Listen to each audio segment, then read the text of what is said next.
Welcome to the Kitcast by Hull City Kits, where we take an in-depth look at Tigers apparel past and present, whilst also considering the wider goings-on of the kit universe. I'm Les, and joining me as normal are Adam and Mikey. In this episode, we're going to consider the new away shirt by Umbro. Mikey's going to tell us about his 5 favourite white away shirts, and I'm going to look at the white 2010-2011 away shirt in some detail. Before that though, let's consider some kit news. Mikey, what's caught your eye of what's been going on in kits? Yeah, well, I think the big one this week has been Huddersfield. So they kind of courted some controversy, displaying the release of their shirt with a giant bookmaker sponsorship sort of going across it as a sash. I think that threw a lot of people off when they actually played a game in it under FA rules against Rochdale the other night. So that kind of opened people's eyes to that a little bit. So yeah, what's your thoughts on that, guys? I'm not a massive fan of it at all. I think that bookmaker are a bit of a joke, bookmaker, and it's just going to be a year of messing about, isn't it? Let's be honest, it's just a year of taking the piss out of Huddersfield. So no, not a fan. Quite possibly. What about you, Les? I found the whole affair a little bit tawdry, and even this coming out now and saying, oh, we're doing a Save Our Shirts campaign, we're going to be unsponsored. You know, the idea of an unsponsored shirt's nice. I like unsponsored shirts. I like the uncluttered, unfussy look, and I think the biggest brand on a shirt should be, you know, the club's identity. But still, there's just something a bit tawdry and tacky about the whole affair, and it's left a bit of a sour taste in my mouth. Yeah, no, I can appreciate that. I think from a marketing perspective, I think that bookmaker will probably come out with quite a lot of media attention if they haven't already. Not quite sure how good that is for the club itself in Huddersfield. Some will probably say that they've maybe sold the souls a little bit for what they're going to put themselves through. But I certainly feel that the bookmaker will probably come out a little bit better off than the football club, sort of in this case. So I think they're going to have to do something for Huddersfield Town fans.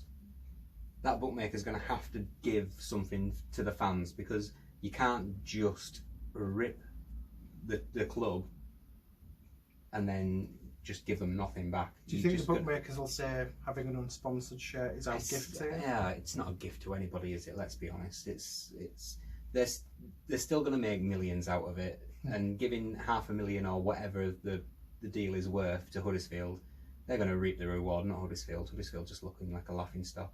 Simple, in my eyes, as simple as that. I thought it was fascinating that Huddersfield's chairman apologised on Twitter if anybody hadn't really liked it, and that feels an unusual thing to do if you're then going to change it and say, actually, we're not having sponsored shirts. So I don't know whether the unsponsored shirt things is a reaction to opinion. Maybe there was testing the waters.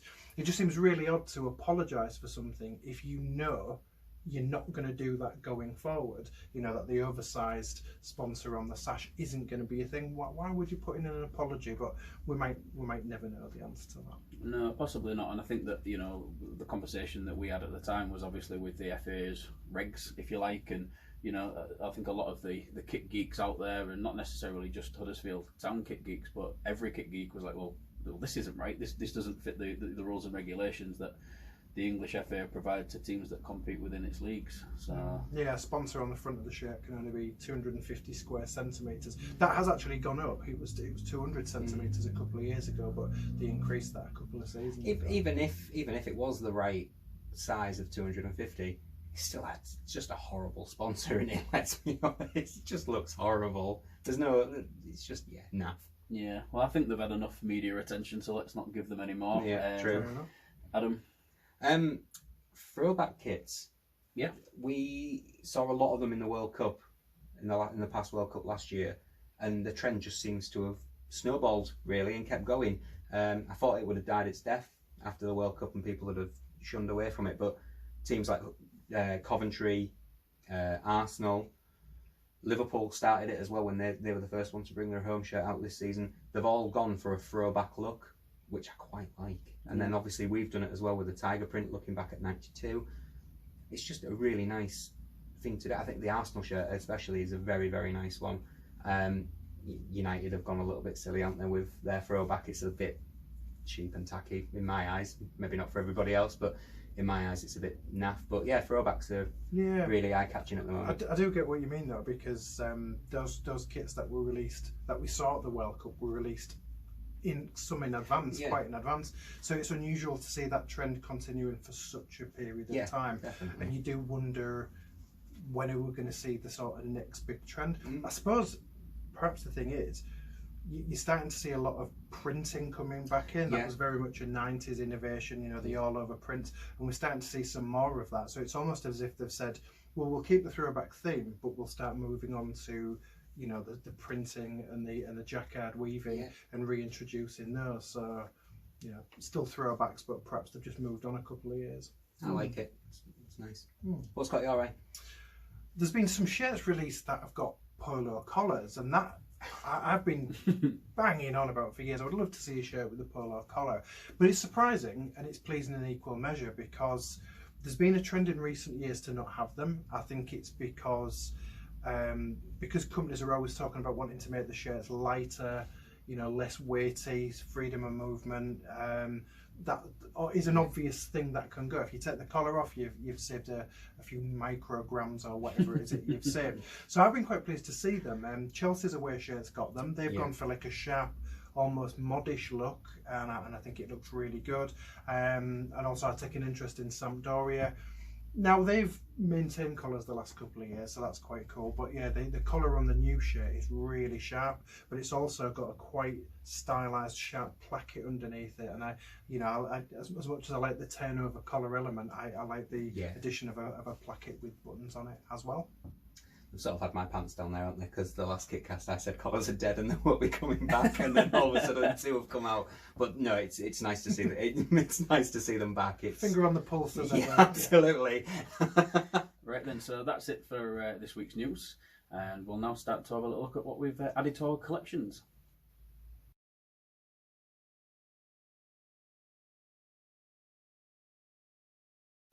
So Mike, what's new in your collection? Yeah, so I've got 3 shirts that I brought along today to share with everybody. So yeah, we've got a 2017-18 home shirt here, which was hopefully worn by Marcus Henriksen at some point. Hopeful to be able to try and get on the photo match to see if I can find out exactly what game this was worn in. Has been signed by Marcus as well, so it's nice that it has just got the one signature on there. Very nice. Me and Les did a bit of a trade as well, so I've also now acquired this 2016-17 goalkeeper shirt, which was worn by cult hero Eldin Jakubovic. So this was worn against Manchester City in the Premier League at the Etihad. So again, thank you very much for that one, Les. I like the fact that there's a diacritic on the name. Yeah, sometimes the printing, they don't always bother with that. No, I'm sure somebody had a way to sort something like that out. It's a beautiful keeper shirt as well. And then a little pick up here as well. So this is a 2018-19 home shirt, which I do believe to be issued to Angus MacDonald. I'm hopeful that I will be able to pinpoint a game. We were just talking about off camera, and he did only feature in a couple of games, so hopefully that'll be something that we can look into. It is fully signed, which tickles some people's fancy. Not really for me, but you know, the option to have this shirt was one that I couldn't quite pass up on. Very nice. So Adam, what's new with you? So I have brought 3 as well. First off, little Premiership number, worn by Sonny Aluko when we played against Everton, and he scored, so it's a nice one to have.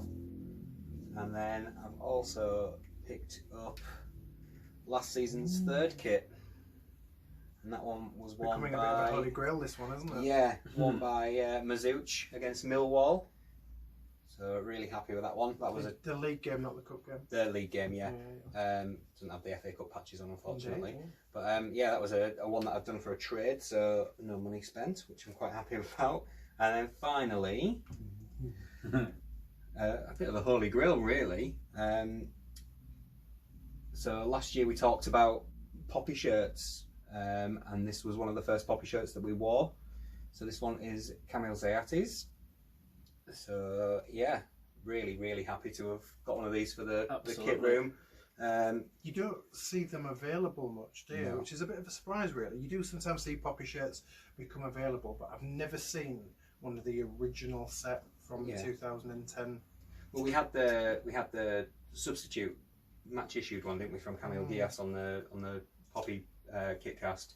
But to actually have a match worn one is nice for us all to have in there as well. Yeah, filthy. And that'll be probably your first Hull City shirt with game detail actually on the shirt as well. Yeah, I believe it is. Yeah, so, you know, that's something that's obviously quite hard to come by. If you think about sort of maybe finals and things like that, so to have something with a game detail on there. Yeah, nice for us to have one of those in the kit room. So, indeed.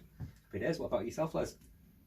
I'm absolutely delighted. I mentioned on Twitter recently that I haven't had much luck getting hold of some of the most recent white away shirts. A lot of the holes in my collection are white away shirts, so to get hold of one of the 2017-18 away shirts is fantastic. And you know, when it comes to provenance, a lot of mud on it doesn't really come much better than this. And this shirt is absolutely filthy. So this was worn by David Myler in the infamous Burton away game where City paggered them 5-0, and Myler scored a penalty in that game as well. Absolutely filthy on the back. There's bits of grass, there's bits of mud. Yeah, it's in a right state. That's how I like my men's clothing, dirty. I'm absolutely over the moon with this one, and I've got Adam to thank for helping me source this one. Next up, Mike mentioned that we did a bit of a swap. One of the ones that I took in the swap was this 2011-2012 shirt. So City played 2 games with a Help the Hospices patch, and they wore those against Ipswich and Leeds United. Now this shirt was issued to Sheyola Finjana.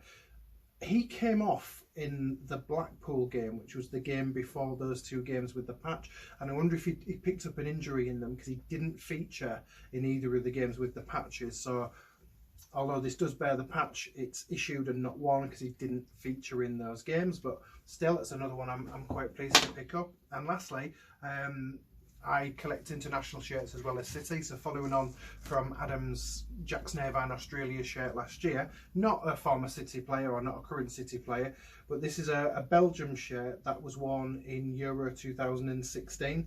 It was worn in the game in Bordeaux against Ireland, and this one was worn by Thomas Vermeulen, and there's a little bit of mud spatter on it, so it does appear that this was the shirt he wore in that game. Generally for a tournament like that, they're going to get issued a couple of shirts, but I really like collecting shirts from international tournaments, and this one's got the Euro 2016 sleeve patch as well as the UEFA Respect on the other, so I'm pretty delighted to add that to my international collection. Right then, so that's everything that we've got to show you that's new to our kit room. We'll now take a look at the new Hull City away shirt.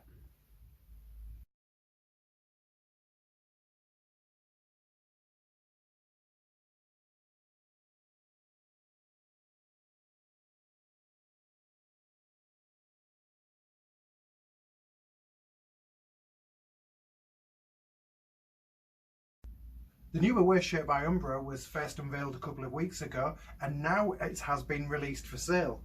And here it is. So it's time to see what all of us think about it. Adam, why don't you tell us your thoughts on the new away shirt by Umbro? I absolutely love this shirt. I really do love it. Especially the cuffs on it. I absolutely love the splash of amber in there. It just makes it a Hull City shirt, doesn't it? So, and I love that we playing white away. So yeah, really happy with that one. What about you, Mike? This is where I kind of differ a little bit, really. How dare you? I know. I'm not saying that I hate this shirt, because I really. What are you saying? What I'm saying is, it's just not for me. Okay. I would be much more happier if it was more of a plain fronted without the inbuilt pattern in there. The collar for me is a lot better than what's on the home shirt. Obviously we mentioned the trapezium last time, and on this one we've kind of got more of an isosceles triangle this time. So we've got trapeziums. You've got trapeziums and I'm isosceles. I just feel that that's a much neater finish than what we've kind of been given on the home shirt. But yeah, I'll spend a little bit of time in a moment going through some of the away shirts that I do really like. But yeah, this one's just not for me. How about you, Les? Give me it then. Yeah, you can have it. I like it a lot. I recognise that if you've got a home shirt that's got an animal print, you need to have a fairly sober away shirt. And I think that's what this is, because if you look at this from distance, it is just the plain white shirt that you crave. But I like the fact that when you get closer, you sort of see the subtle jacquard weave, the sort of shattered diamonds print. And I love Umbro. Yeah. I think they're a great brand. I love their heritage and their authenticity. And I think when they were at their absolute pomp in the 80s and 90s, City weren't good enough to have Umbro kits, and I love the fact that we're in Umbro now. And although we didn't have them then, I like the fact that you get like little flashes, just little nods to sort of that the design ethos of that period in the 90s. You know, jacquard weaving, although it sort of first started in the 80s. You sort of think of Tottenham's the Coq Sportif shirt with the sort of stripes, but it really started becoming interesting in the 90s, where they started getting more and more complex patterns on it. And you know, a shattered double diamond jacquard weave is fairly complex. I find it fascinating that it does have the amber trim on the short sleeve shirts, but if you buy a long sleeve version, it's just white sleeves with a black cutback cuff. That's interesting, but it's not a deal breaker for me. Overall, I think this is a lovely away shirt. We got to see the full kit in action at Mansfield today, and the full thing. I really like it. Socks on it are amazing. I absolutely love the socks that go with it for the kit. So yeah, it's a win for me. Yeah, I think one thing as well that we noticed when we got the shirt close up, that the jacquard weave's actually got its own sort of stripe formation as well, which is kind of that subtle nod to the fact that Hull City would normally wear a striped shirt. Yeah. So there's kind of that hidden meaning maybe in there as well. Okay, well, we'll keep with the white shirts theme. Mikey is going to tell us about 5 white shirts that he really does like.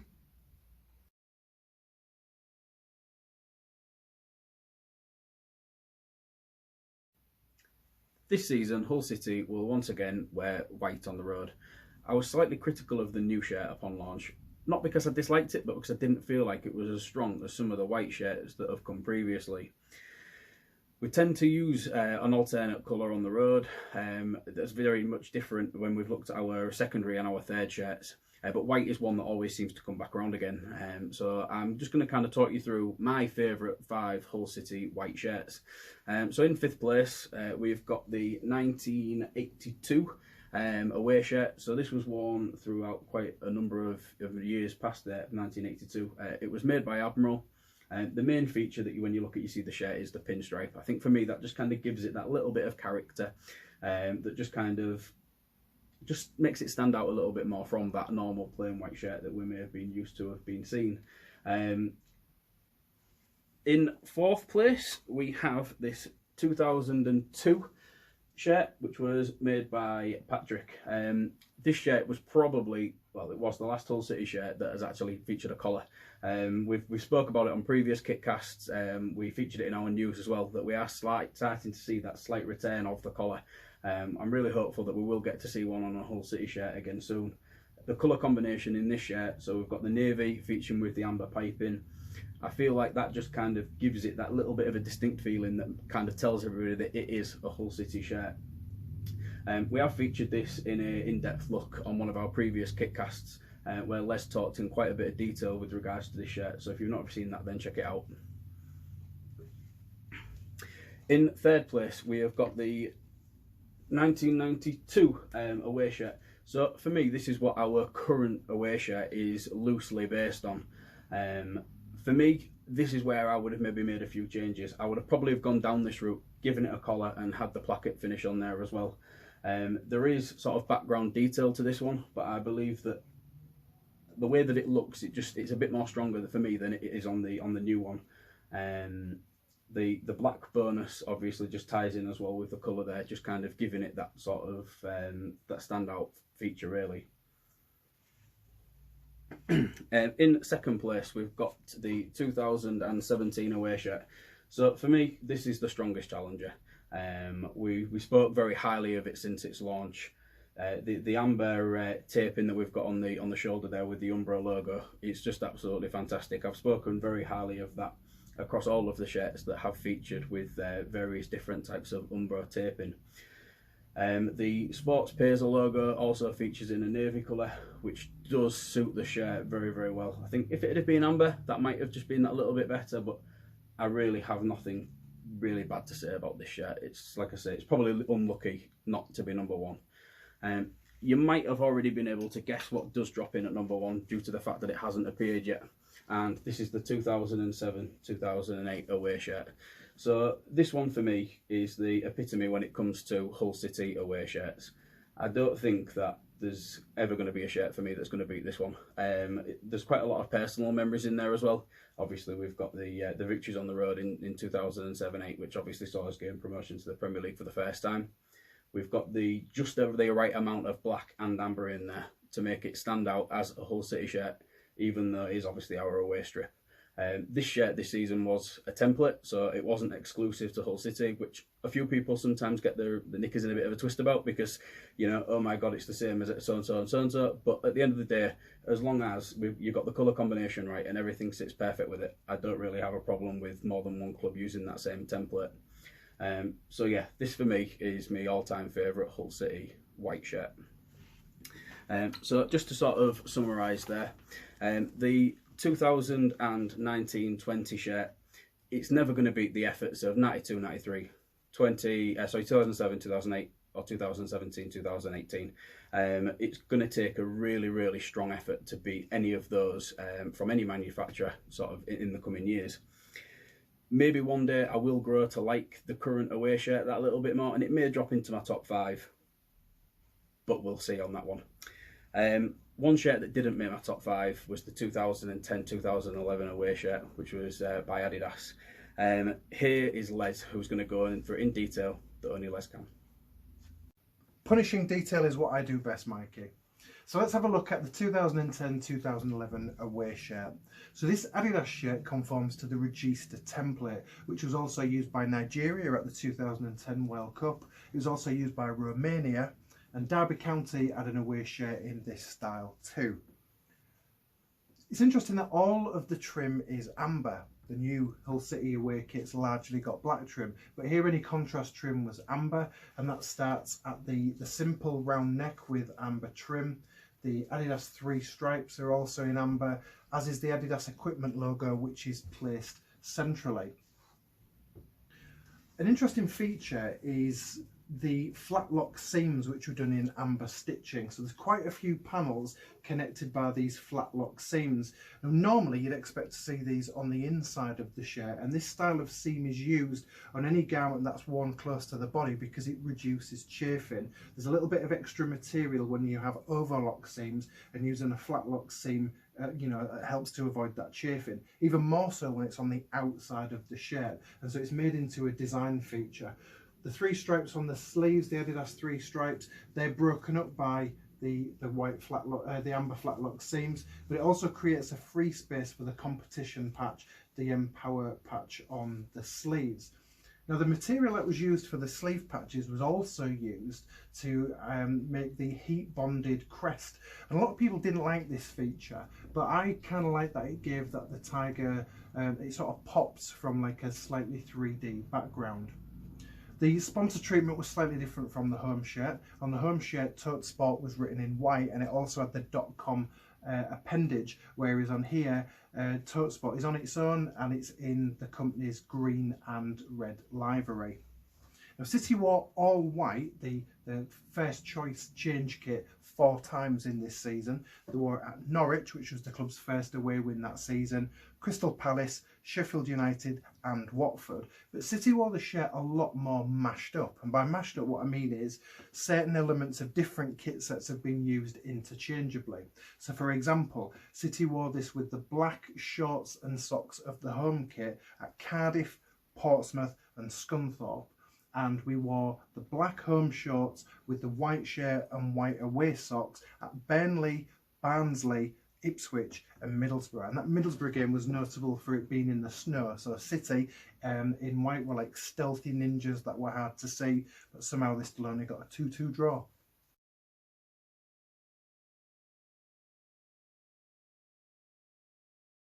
Well, looks like I'm tidying up this week, so them two have gone. Hit us up on Hull City Kits